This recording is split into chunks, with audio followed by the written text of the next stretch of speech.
और उनकी परम लाडली बहन का नाम था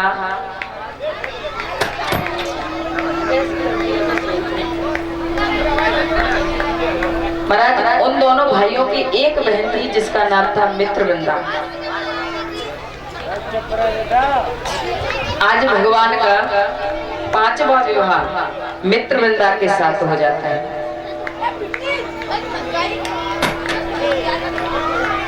श्री सुखदेव जी बोले कि हे राजन, कौशल देश अयोध्या के राजा नगनजित के यहाँ पर 7 बैल थे और उसने ये प्रतिज्ञा की कि जो राजा इन 7 बैलों को एक रस्सी से एक साथ नाथ देगा उसी के साथ मैं अपनी पुत्री का विवाह करूंगा। आप तो जानते ना महाराज, ऐसा तो संसार में कोई है ही नहीं। तब भगवान आए, भगवान श्री कृष्ण ने एक रस्सी से 7 बैलों को एक साथ नाथ दिया। तो आज महाराज भगवान श्री कृष्ण का विवाह सत्या के साथ हो जाता है। 7वां विवाह भगवान का भद्रा के साथ होता है और 8वां विवाह मेरे गोविंद का मद्र देश के राजा की पुत्री लक्ष्मणा के साथ हो जाता है। भगवान के कितने विवाह हो गए महाराज? कितने हो गए? पक्की बात है। लेकिन भगवान के कितने विवाह हुए? 16,108। लेकिन अभी तक केवल 8 विवाह हुआ। बोले महाराज एक बहुत ही पराक्रमी राजा था। भूमि से उत्पन्न होने के कारण उनका नाम था भौमासुर। बड़ा शूरवीर राजा था। बड़े बड़े राजघरानों में जाता, राजकुमारियों का हरण करके ले आता और उसने संकल्प कर लिया कि जब ये राजकुमारियां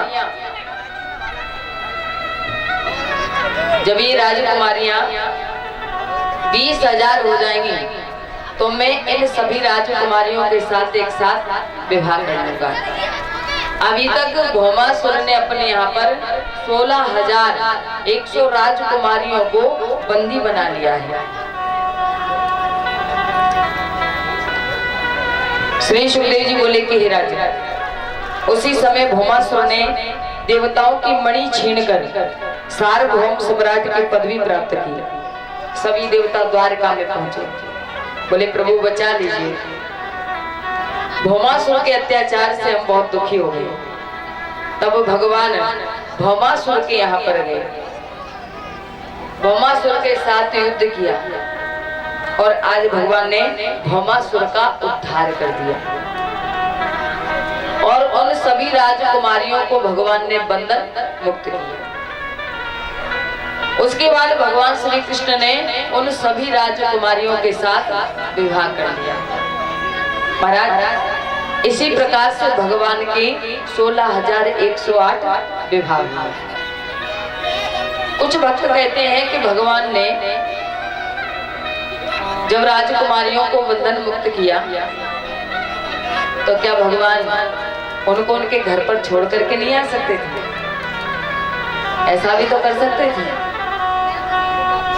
लेकिन महाराज भगवान ने किया था, लेकिन किसी भी राजा ने अपनी पुत्रियों को स्वीकार नहीं किया। और कहते ना संसार में जब कोई किसी का नहीं होता, जब कोई नहीं होता तो वो केवल परमात्मा हमारा होता है। जिसका कोई नहीं, भगवान स्वयं कहते हैं जिसका कोई नहीं उसका मैं। इसलिए भगवान ने उन सभी राजकुमारियों के साथ विवाह कर लिया। इस प्रकार से भगवान के 16,108 विवाह हुए। श्री सुखदेव जी बोले कि हे राजा, कहते हैं कि जब भगवान द्वारका के लिए चले गए थे तो उसी समय सतधनवा का सहारा लेकर के अक्रूर जी ने शतरंज को मरवा दिया और वो मणि छीन ली। महाराज अक्रूर जी उस मणि को लेकर के द्वारका चले गए, काशी चले गए। इधर में सत्यभामा, सत्यजित की पुत्री सत्यभामा रोती बिलखती द्वारका से हस्तिनापुर में पहुंची। भगवान ने पूछा, अरे सत्यभामा तुम यहाँ पर कैसे आई हो? तो सत्यभामा ने कहा, स्वामी जब आप हस्तिनापुर के लिए चले आए तब सत्यधनवा ने मेरे पिता को मार दिया और वो मणि छीन ली। जो भगवान ने सुना तो भगवान लौट करके आए। सत्यधनवा को पता चला कि भगवान मुझे मारने के लिए आ रहे हैं। तो सत्यधनवा ने अक्रूर जी से कहा कि हे अक्रूर जी, तुम्हारे कहने पर मैंने सत्यजित को मार दिया, अब कृष्ण मुझे मारने के लिए आ रहे हैं, इसलिए अब आप मेरे प्राणों की रक्षा करें। अक्रूर जी हंसने लगे, बोले महाराज जिसको स्वयं भगवान मारने के लिए आए उसकी रक्षा कौन कर सकता है?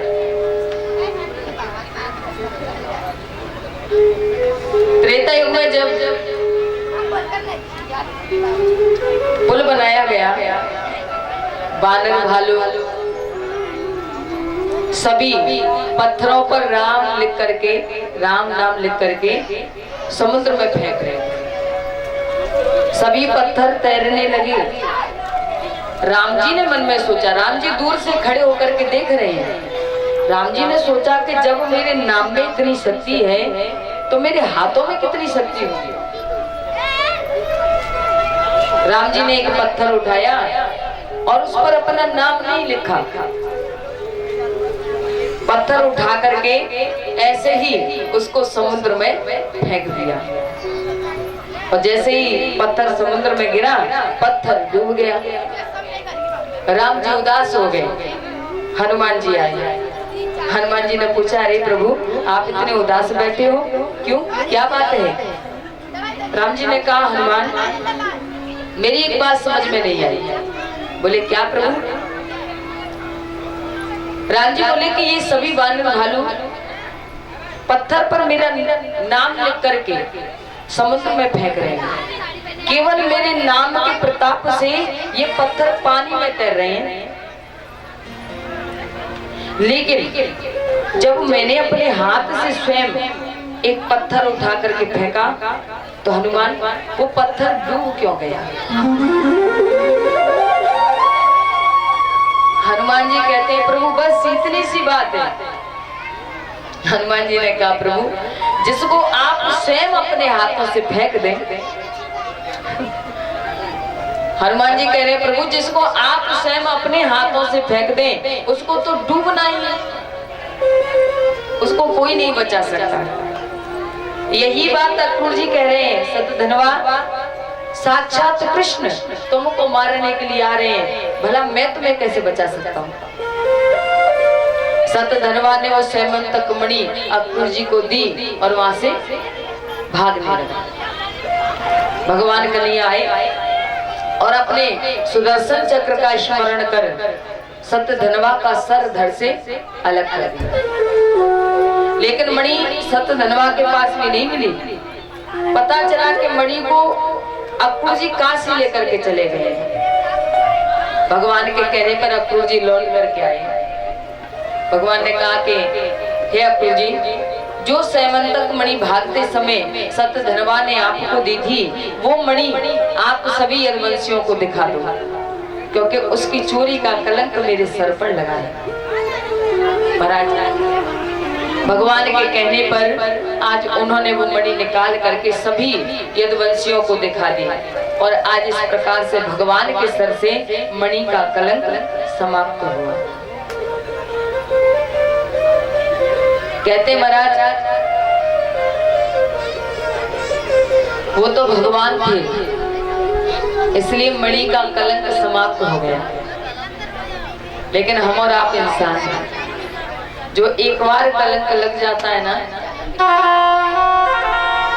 कितना भी प्रयास कर लीजिए, कितनी भी सफाई दे लीजिए, महाराज ये दुनिया ऐसी है जिसके बारे में कुछ कहा नहीं जा सकता।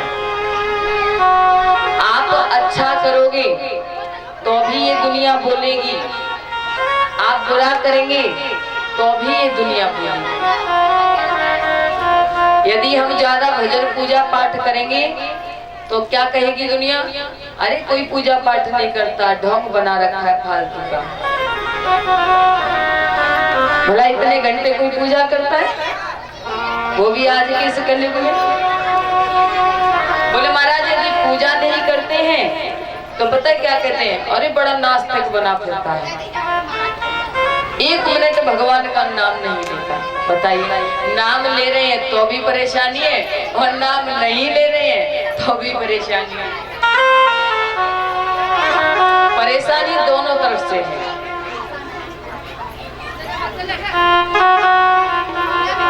आप कुछ भी कीजिए लेकिन मनुष्य को कहना बुराई है।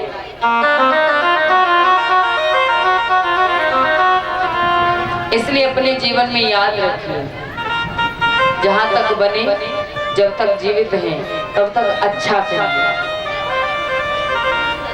सत्कर्म कीजिए, भागवत कथा सुनिए, भजन संध्या सुनिए।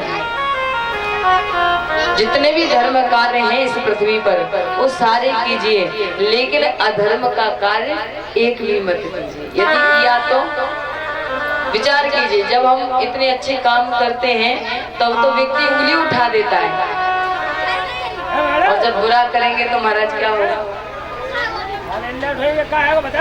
है ना। इसलिए हमेशा जहाँ तक बने वहाँ तक अच्छा कीजिए। आइए एक छोटा सा कीर्तन बोलते हैं।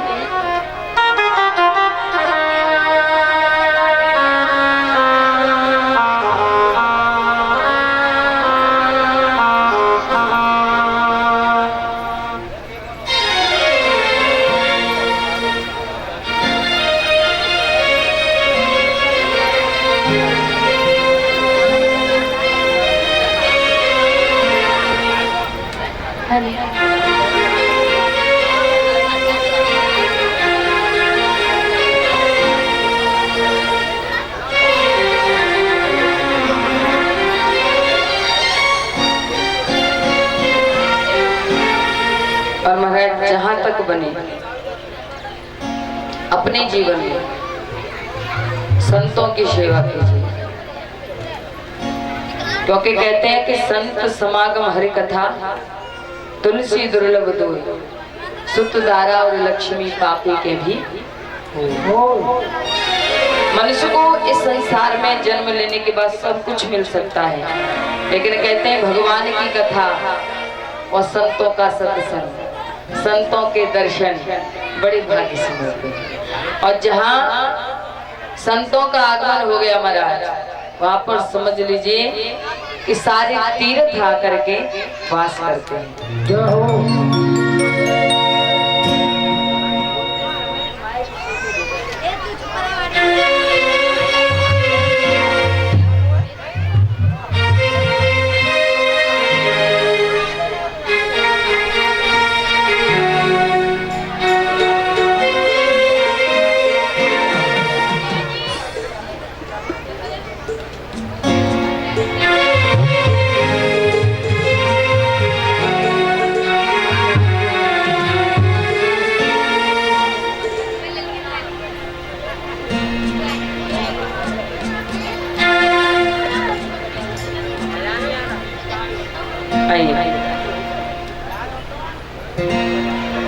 एक बड़ा ही सुंदर भाव का भजन की पंक्तियों में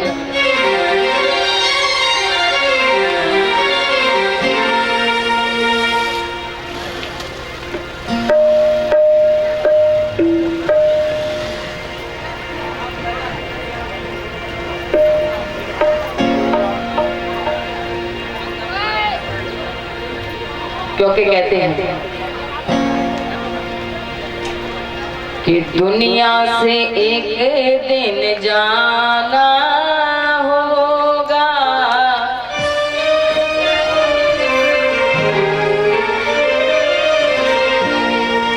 और ना जाने फिर कब आना होगा। ये निश्चित है कि हमें जाना है, सबको पता है कि हम जाएंगे, जाने का समय सभी को पता है, लेकिन आने का किसी को पता नहीं है कि फिर द्वारा इस पृथ्वी पर मानव शरीर धारण करके आएंगे या नहीं आएंगे। इसलिए कहा गया